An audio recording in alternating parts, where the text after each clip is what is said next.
Hello दोस्तों, कैसे हैं आप लोग। आई होप आप लोग बहुत अच्छे होंगे। दोस्तों, एनपीएस में पार्शियल विड्रॉल के नियम 1 फरवरी 2024 से बदलने वाले हैं।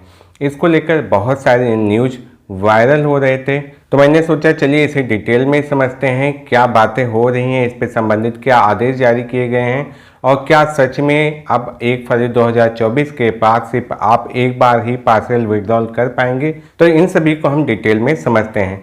तो चलिए शुरू करते हैं।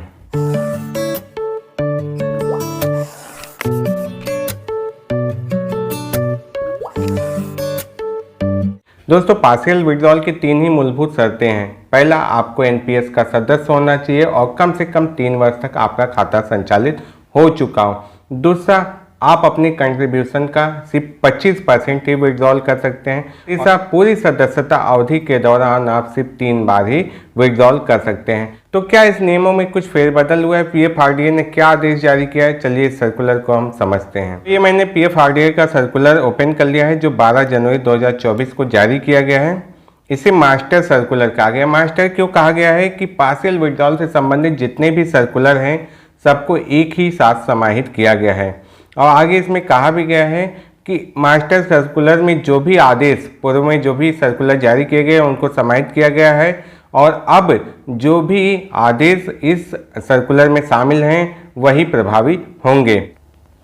तो इसका सब्जेक्ट है partial withdrawal of accumulated pension wealth under the national pension system NPS. ये हिंदी और इंग्लिश दोनों में है। मैं यहाँ पर हिंदी वर्जन में चलता हूँ, तो आप चाहें तो इसमें इंग्लिश वर्जन भी यूज कर सकते हैं, आप जो आपके लिए कंफर्टेबल हो, जिस भाषा में आप जिस भाषा को आप प्रीफर करते हो। और यहाँ पर लास्ट में क्या है, वो सारे आदेश दिए गए हैं पीएफआरडी के। इस पर क्लिक करेंगे तो आप सीधा उस पेज पे पहुँच जाएंगे जो 2016 का आदेश है, फिर 2018 का। तो ये पार्शियल विड्रॉल से संबंधित ही आदेश हैं।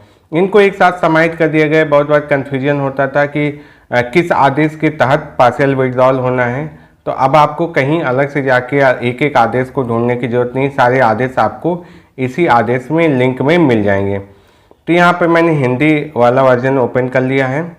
राष्ट्रीय पेंशन प्रणाली के तहत संचित पेंशन कोष का आंशिक प्रत्याहरण। तो यहाँ पर सारे बातें वही जो मैंने बताई अभी, वही सारी चीज़ें यहाँ पर बताई गई हैं। कि सामान्य दिशा निर्देश में बताया गया है कि किस तरह से मास्टर परिपत्र 1 फरवरी 2024 से प्रभावी होगा, जिसमें बात हो रहा था कि 1 फरवरी 2024 से सिर्फ आप एक बार ही पार्शियल विड्रॉल कर पाएंगे। तो इसमें ये बताया गया है कि जितने भी अब तक सर्कुलर पार्शियल विड्रॉल से संबंधित हैं उन्हें इनमें शामिल कर लिया गया और वही परिपत्र इसमें लागू होंगे जो इसमें शामिल हैं। उन्हीं आदेश को हम मानेंगे और कुछ विवादित बातों को भी शामिल किया गया, किस तरह से अगर कोई विवाद होता है तो उसको कैसे यहाँ पर वहाँ पर उसे निरस्त किया जाएगा या प्रभावित किया जाएगा। भाग 3 में आंशिक प्रत्याहरण का उद्देश्य बताया गया है। तो ये आपको बाकी सारे आदेशों में कहीं ना कहीं है। कोविड को इसमें शामिल किया गया था 2020 में, कोविड-19 बीमारी को। तो ये किन शर्तों के अधीन आप पार्शियल विड्रॉल कर सकते हैं ये बताया गया। अब हमें सीधा उस टॉपिक पे आना है जहाँ पर सिर्फ एक बार पार्शियल विड्रॉल की बात की गई है। तो पात्रता मानदंड क्या है? पहला, अभिदाता को शामिल होने की तिथि से कम 3 वर्षों तक राष्ट्रीय पेंशन प्रणाली का सदस्य होना चाहिए। तो ये नियम हम पहले बात कर चुके हैं, इसमें कोई फेरबदल नहीं है। दूसरा, आंशिक प्रत्याहरण राशि प्रत्याहरण के लिए आवेदन की तिथि तक नियोक्ता के अंशदान को छोड़कर अभिदाता के व्यक्तिगत पेंशन खाते में कुल अंशदान के 25% से अधिक नहीं होना चाहिए। तो इसमें आपका कंट्रीब्यूशन, आपके एम्प्लॉय का कंट्रीब्यूशन और दोनों पर जो रिटर्न मिलता है वो आपके कॉर्पस में होता है। लेकिन यहाँ पर सिर्फ आपका कंट्रीब्यूशन ही शामिल होता है, ना उस पर मिला रिटर्न, ना नियोक्ता अर्थात आपके एम्प्लॉय का कंट्रीब्यूशन, तो इसे शामिल नहीं किया जाता है। तीसरा बात इसमें किया गया है कि वो अपनी पात्रता अवधि के दौरान सदस्यता अवधि के दौरान सिर्फ 3 बार ही आंशिक प्रत्याहरण कर सकता है कोई भी अभिदाता।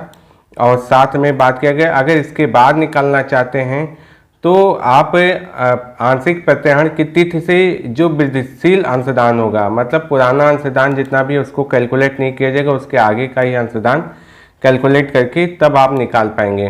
फिलहाल जो मैं इसे समझ पा रहा हूँ, इस लाइन में मैं थोड़ा कंफ्यूज हूँ कि ये इसे 3 बार कोई शामिल कर रहा है कि 3 बार से अलग है।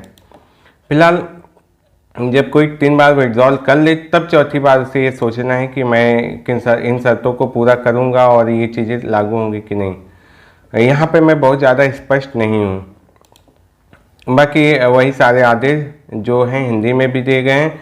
संसाधन और सत्यापन वेरिफिकेशन कैसे होगा, पेनी ड्रॉप सिस्टम। तो पेनी ड्रॉप सिस्टम में आपके खाते में पैसा भेज के आपके अकाउंट को वेरीफाई किया जाता है CRA के माध्यम से, आपके एम्प्लॉय के माध्यम से। तो ये रहा दोस्तों आपका वह आदेश जिसमें 1 फरवरी 2024 से पार्शियल विड्रॉल सिर्फ एक बार कहने की बात की गई थी। तो यहाँ पर कहीं ऐसा नहीं लिखा है कि आप पार्शियल विड्रॉल सिर्फ आप एक बार ही कर पाएंगे। यहाँ पर लिखा है कि 3 बार आप कर सकते हैं। तो यहाँ हम लोगों को स्पष्ट हो लेना है, कोई कन्फ्यूजन अब नहीं है। आई होप दोस्तों ये वीडियो आपके लिए काफ़ी हेल्पफुल रही होगी। आजकल थोड़ा पारिवारिक व्यस्तता के कारण मैं ज़्यादा वीडियो नहीं डाल पा रहा हूँ। अगर आपको किसी टॉपिक्स पे वीडियो चाहिए तो आप कमेंट बॉक्स में ज़रूर लिखिए। मैं कोशिश करूँगा कि उस टॉपिक को शामिल करते हुए कोई वीडियो जल्द से जल्द आपके सामने उपलब्ध करा सकूँ। दोस्तों मैं इस चैनल पर ऐसे यूजफुल कंटेंट लाता रहता हूँ। चैनल को सब्सक्राइब जरूर कर दीजिएगा, बेल आइकन बटन को भी प्रेस जरूर कर दीजिएगा और साथ में मेरे मोटिवेशन के लिए इस वीडियो को लाइक भी जरूर कर दीजिएगा। दोस्तों अगर आप मुझसे कांटेक्ट करना चाहते हैं तो आप मुझे मेल कर सकते हैं और ईमेल से बेहतर होगा कि आप मुझे टेलीग्राम पर सीधा मैसेज कर सकते हैं। टेलीग्राम ID का लिंक आपको डिस्क्रिप्शन में मिल जाएगा। तो चलिए मिलते हैं नेक्स्ट वीडियो में ऐसी इन्फॉर्मेशन, नॉलेज और अपडेट के साथ। तब तक के लिए नमस्कार।